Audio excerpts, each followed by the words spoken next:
Hi viewers, welcome to universal talkies.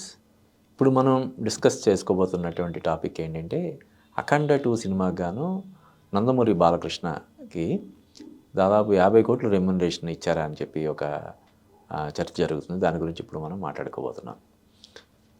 ఈ సంవత్సరంలో one of the most awaited మూవీస్గా వస్తున్నటువంటి సినిమా అఖండ 2. ఈ సినిమా గురించి ఇప్పటికే మనం చాలాసార్లు మాట్లాడుకున్నాం, ఇంకా చాలాసార్లు మాట్లాడుకుంటాం కూడా. ఈ సినిమాకి చాలా పెద్ద స్థాయిలో ప్రచారం జరుగుతున్న విషయం మనందరం చూస్తున్నాం. ఈ సినిమాకి ముంబైలో ప్రత్యేకించి ఒక మీడియా ఇంటరాక్షన్ ఇది చేయడంతో పాటు ఉత్తరప్రదేశ్ ముఖ్యమంత్రి, భవిష్యత్తులో ప్రధానమంత్రి కాబోయే అంటే ప్రధానమంత్రి అభ్యర్థి భాజపా నుంచి అని చెప్పి ప్రచారంలో ఉన్నటువంటి యోగి ఆదిత్యనాథ్ని కూడా ప్రత్యేకించి కలవడం, బాలయ్య, బోయపాటి వీళ్ళందరూ వెళ్ళి కలవడం అనేది కూడా మనం చూసాము. ఈ నేపథ్యంలో ఈ సినిమాకి దాదాపుగా 300 కోట్ల రూపాయల బిజినెస్ అయిందనే చర్చ కూడా జరుగుతోంది. అంటే ఈ సినిమాకి 300 కోట్ల రూపాయల బిజినెస్ జరిగితే ఈ సినిమాకి రెమ్యునరేషన్స్ ఎవరెవరు ఎంత తీసుకుని ఉంటారనే ఒక ఆసక్తికరమైనటువంటి చర్చ కూడా సోషల్ మీడియాలో జోరుగా జరుగుతోంది. అందులో భాగంగా బాలయ్యకి ఈ సినిమాకి గాను ఆయన కెరీర్లోనే హయ్యెస్ట్ రెమ్యునరేషన్ 50 కోట్ల వరకు ఆయనకి ఇచ్చినట్టుగా, ఆయన తీసుకుంటున్నారని అనడం కంటే కూడా ఆయనకి ఇచ్చినట్టుగా ఎక్కువ ప్రచారం జరుగుతుంది. అంటే బాలయ్య జనరల్గా రెమ్యునరేషన్ విషయంలో ఎక్కువ పట్టింపులు ఉండవు, అంటే ఎక్కువ డిమాండ్ చేసి తీసుకోవడం అది ఉండదని చెప్పి అందరూ చెప్తుంటారు. కానీ ఈ సినిమాకి జరిగిన విపరీతమైనటువంటి బిజినెస్ దృష్ట్యా 50 కోట్లు రెమ్యునరేషన్ తీసుకున్నారని చెప్పి తెలుస్తుంది. అలాగే ఈ సినిమా దర్శకుడు బోయపాటి శ్రీనివాస్, అతనికి 30 నుంచి 35 కోట్లు రెమ్యునరేషన్ అందిందని చెప్పి మనకు తెలుస్తుంది. అంటే మరి డైరెక్టర్కే 30-35 కోట్ల రెమ్యునరేషన్ అంటే మరి హీరోకి ఒక 50 కోట్ల వరకు ఇవ్వడంలో ఆశ్చర్యం లేదు. కాబట్టి బాలయ్య రెమ్యునరేషన్ 50 కోట్లు అని చెప్పి ఇప్పుడు ఎక్కువ ప్రచారం జరుగుతుంది.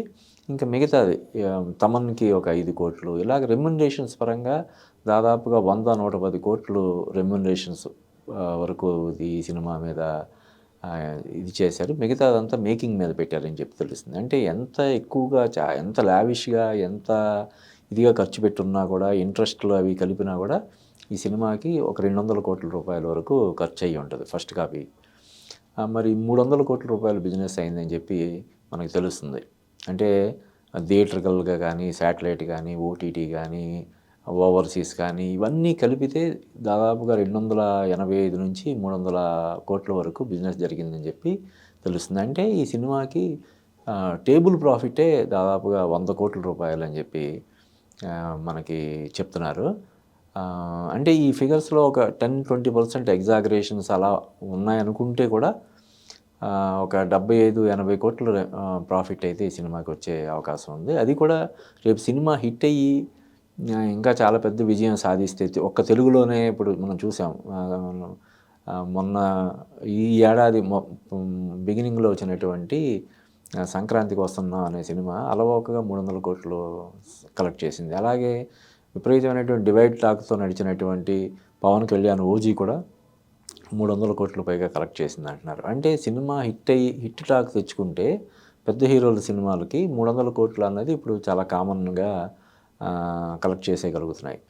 అందువల్ల ఒక తెలుగులోనే థియేటర్కల్గా 300 కోట్లు వసూలు చేస్తే, ఇంకా హిందీ ఆడియన్స్కి ఈ సినిమా పట్టినట్లయితే అక్కడ ఈజీగా ఒక 200-300 కోట్లు కూడా కలెక్ట్ చేసే అవకాశం ఉంది. ఈ నేపథ్యంలో ఈ సినిమా ఉన్న క్రేజ్ రోజు రోజుకి పెరుగుతుంది. ఇంకా కేవలం వారం రోజుల వ్యవధి మాత్రమే ఉంది. డిసెంబర్ 5న ప్రపంచవ్యాప్తంగా ఈ సినిమా విడుదల కాబోతుంది. ఈ సినిమాకి సంబంధించిన ప్రతి అప్డేట్ మధ్యలో ఏదో సౌండింగ్ అని చెప్పి ఒక చిన్న గ్లిమ్స్ లాగా వదిలేరు. ఆ డైలాగ్ ఒకటి పెద్దగా ఎక్కలేదు, కానీ మిగతావన్నీ పాటలు కానీ, ముఖ్యంగా ట్రైలర్ చాలా బాగుందని చెప్పి మనకి ఓవరాల్గా ఫీడ్బ్యాక్ వస్తుంది.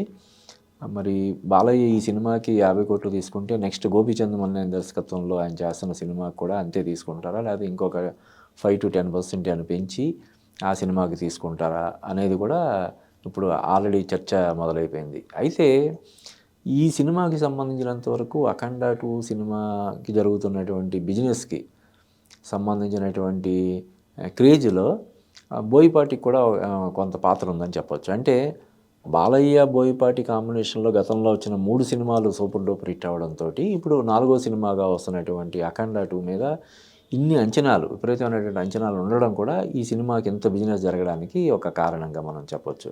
అలాగే 'అఖండ' సినిమా పెద్ద విజయం సాధించి ఉండడం వల్ల కూడా దానికి సీక్వెల్‌గా వస్తున్నటువంటి 'అఖండ 2' సినిమా మీద ఇన్ని అంచనాలు ఏర్పడడం, ఇంత ఇంత పెద్ద మొత్తంలో వీళ్ళకి పారితోషికాల రూపంలో అందుకోవడం అనేది జరుగుతుంది. వీళ్ళిద్దరి కాంబినేషన్ అంటే 'గోపీచంద్ మలినేని' బాలయ్య కాంబినేషన్‌లో వచ్చిన సినిమా కూడా, అంతకుముందు వచ్చిన సినిమా కూడా పెద్ద హిట్ అయ్యి ఉంది కాబట్టి 'వీరసింహారెడ్డి'. డెఫినెట్‌గా ఈ సినిమాకి కూడా అదే రేంజ్‌లో బిజినెస్ జరిగే అవకాశం ఉంది. ప్లస్ 'అఖండ 2'తో కనుక ఆయనకి హిందీలో కూడా కొంత మార్కెట్ క్రియేట్ అయితే డెఫినెట్‌గా ఆ సినిమాకి కూడా ఇప్పుడు ఈ సినిమాకి ఇస్తున్న పారితోషికం కంటే కూడా ఎక్కువ పారితోషికం ఇచ్చే అవకాశం ఉంది. అంటే ఇప్పుడు ఈ 60+ ఉన్న హీరోలు ఇంత భారీ మొత్తంలో పారితోషికం తీసుకుంటుండడం అన్నది నిజంగా చాలా గర్వించదగ్గమైనటువంటి విషయం. అంటే పారితోషికాల వల్ల సినిమా బడ్జెట్లు పెరగడం, లేకపోతే మరొకటి అన్నది పక్కన పెడితే, ఈ 60+ జనరల్‌గా గవర్నమెంట్ జాబ్ హోల్డర్స్ అయితే 65 సంవత్సరాల తర్వాత రిటైర్ అయిపోయి ఇంటి దగ్గర కృష్ణారామ అనుకుంటూ కాలక్షేపం చేసే పరిస్థితుల్లో బాలయ్య కానీ, మనం చిరంజీవి కానీ, వెంకటేష్ కానీ, అటు రజనీకాంత్, కమల్ హాసన్, ఈవెన్ బాలీవుడ్‌లో సన్నీ డియోల్, ఇటువంటి హీరోలందరూ కూడా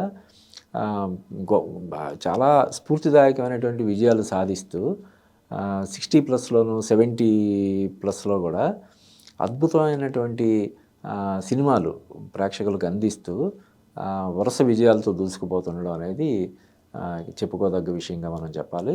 ముఖ్యంగా 'అఖండ 2' సినిమా ఈ 2025కి ఒక మంచి ఫినిషింగ్ టచ్ ఇస్తుందని చెప్పి అంచనాలు ఎక్కువ ఉన్నాయి. అంటే తర్వాత కూడా కొన్ని సినిమాలు డిసెంబర్లో ఉన్నప్పటికి కూడా అవేవి పెద్ద సినిమాలు కాదు. అందువల్ల సంక్రాంతికి వస్తున్న సినిమాతో సూపర్ డూపర్ బోణీ కొట్టినటువంటి 2025 'అఖండ 2' తోటి సూపర్ ఫినిషింగ్ టచ్ ఇస్తుంది అనే ఒక అంచనా. నిజానికి చెప్పాలంటే 2025లో సక్సెస్ రేటు, తెలుగు సినిమా సక్సెస్ రేట్ అనేది కొంచెం తక్కువగానే ఉంది.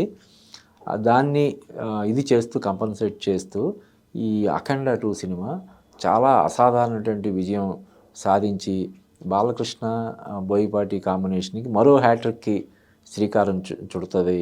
బాలయ్య కెరీర్‌లో మరో ఇండస్ట్రీ హిట్‌గా నిలుస్తుందనే అంచనాల మధ్య వస్తున్న ఈ సినిమా ఏ మేరకు ఈ అంచనాలను అందుకుంటుందో మనం వేచి చూడాలి.